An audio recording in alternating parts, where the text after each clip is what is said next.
Hi, and welcome to the introduction to the Vault 34 guide. I'm just going to talk a little bit about what you should have before you do this. For starters, I really don't recommend you do Vault 34 if you're not at least about level 12 to 14. And I also recommend that you get the spacesuit, or at the very least, a radiation suit. The spacesuit is the ideal outfit, barring any DLC ones you might get. For going into Vault 34, it has a really good defensive threshold, and it is also 40% rad resistance, which is excellent. For skills, make sure you can reach lockpick 100. That doesn't mean you have to have lockpick at 100, it just means that you have to be able to reach it through some combination of drugs and skill magazines. In my case, I'm very close already. I think I'm at 87 right there, with glasses because of a perk that I have. And I recommend being able to reach the threshold of 100 in science, but you can get around that one, especially if you have the rebreather, which would be the other item that I highly recommend having before doing Vault 34. The rebreather will make certain sections of it very easy. If you've done it before, make sure you have about a dozen rad away and a dozen rad X before you go in. But if you haven't done it before, I'd recommend that you have at least about 25 of each of those before you go do Vault 34.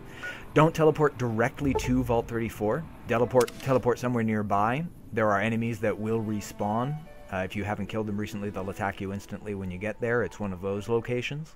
So I chose Cannibal Johnson's cave. I already have the melee skill book out of that cave, so I don't need to bother going inside.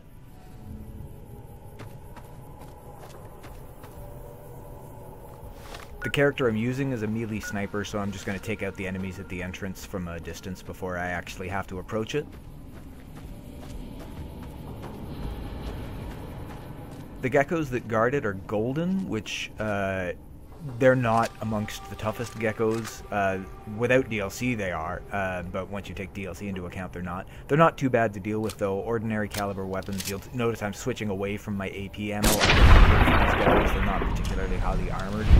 And I don't want to waste the Armoury piercing 308 because it isn't necessarily that common. I'm doing this with a level 32 or 33 character.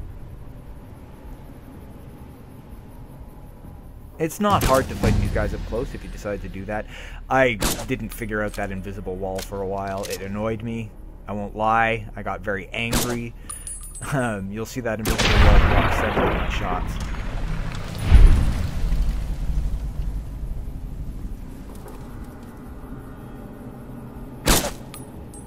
There it goes again, stupid invisible wall.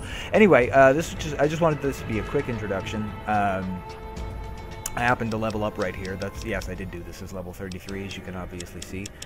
Just for the general sake of mentioning it, the reason why none of those numbers are at 100 is because all of those skills can fairly easily be raised to 100, so I don't tend to prioritize that until fairly late in the game. So I can just take certain drugs, use certain magazines, or put on certain articles of clothing or armor to raise almost any one of those skills up to 100 if I need to. Which is why I never bother to raise them to 100. I sort of lift up the lower skills rather than max out the higher skills, and then just use drugs to make up the difference. Vault 34 is very easy to get lost in.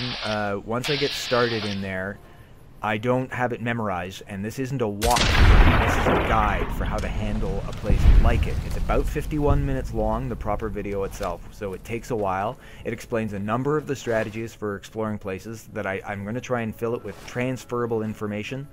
Information that is useful anytime you're doing spelunking in a game like this, a Skyrim game. I hope to try and have at least some of the advice apply to that kind of thing as well.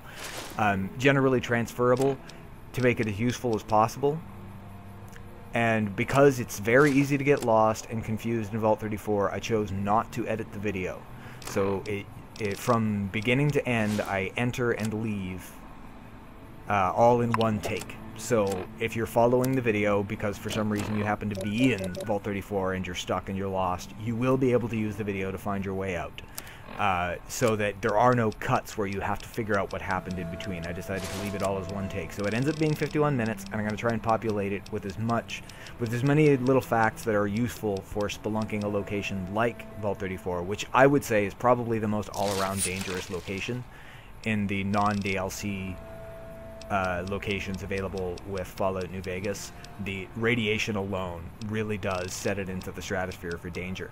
So what I'm doing right now is I'm just basically going through and I'm setting myself up. I put on a follower's outfit to raise my medicine by 10. Before taking Rad-X, I didn't actually need to do that. And then I put on the spacesuit.